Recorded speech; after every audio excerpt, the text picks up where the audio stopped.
أعوذ بالله من الشيطان الرجيم.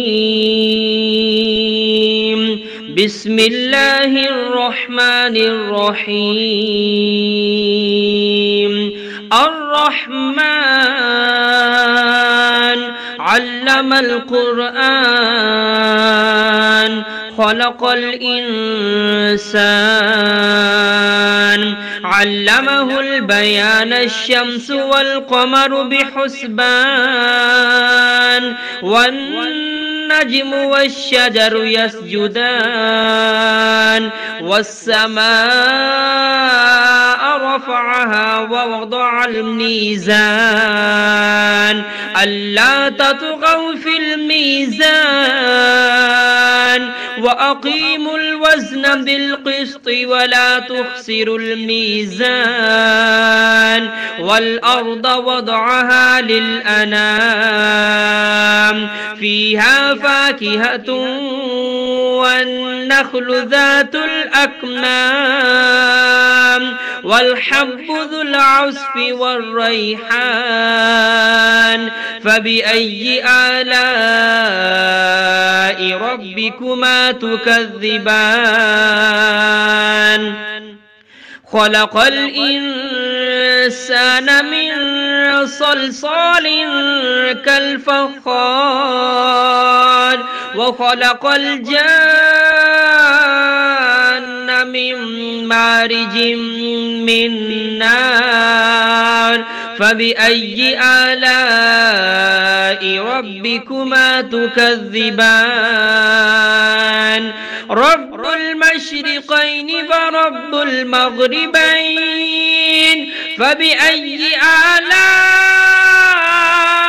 ربكما تكذبان مرج البحرين يلتقيان بينهما برزخ لا يبغيان فبأي آلاء ربكما تكذبان يخرج منهما اللؤلؤ والمرجان فبأي آلاء ربكما تكذبان وله الجوار المنشآت في البحر كالأعلام فبأي آلاء ربكما تكذبان كل من عليها فان ويبقى وجه ربك ذو الجلال والإكرام فبأي آلاء ربكما تكذبان يسأله من في السماوات والأرض كل يوم هو في شأن فبأي آلاء ربكما تكذبان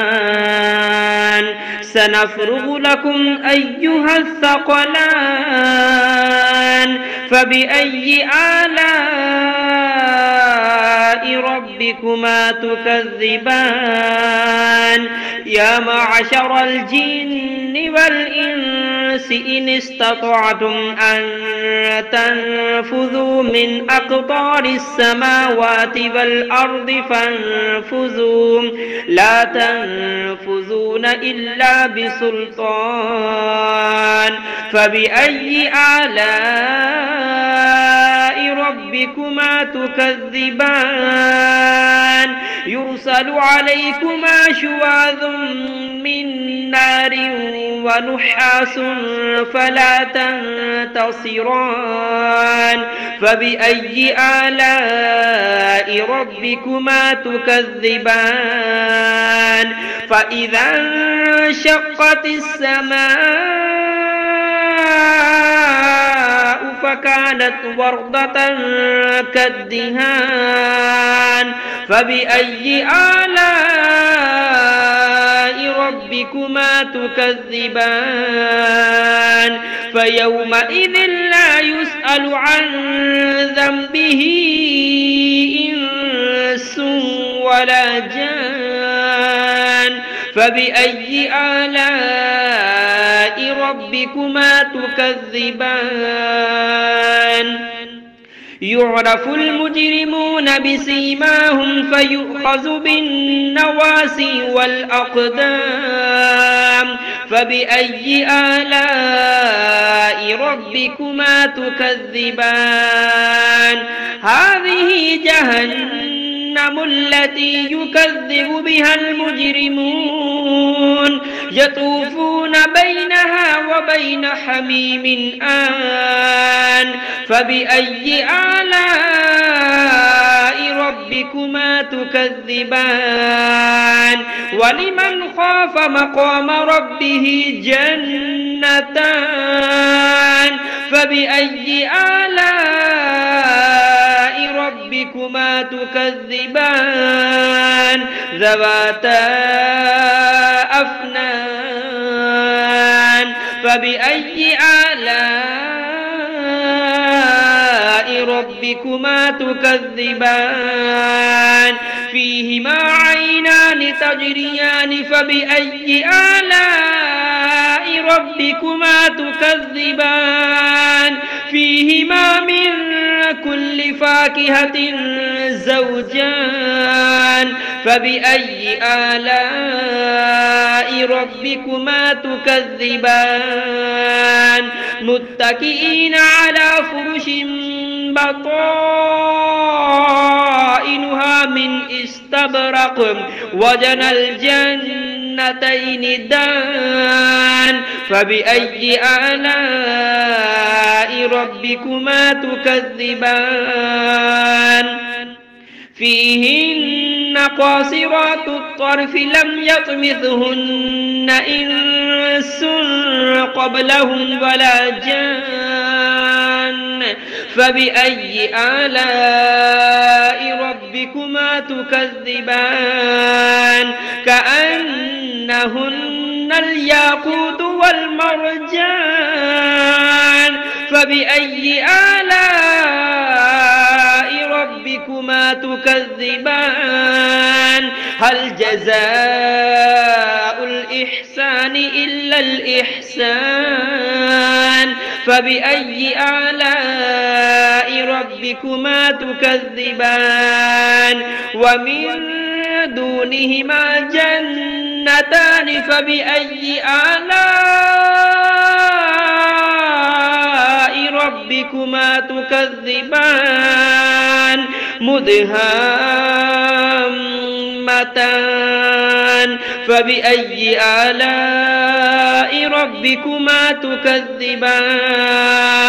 فيهما عينان نضاختان فبأي آلاء ربكما تكذبان فيهما فاكهة ونخل ورمان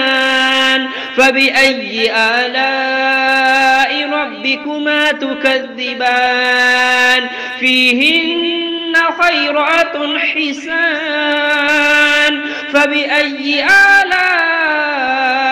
ربكما تكذبان حور مقصورات في الخيام فبأي آلاء ربكما تكذبان لم يطمثهن إنس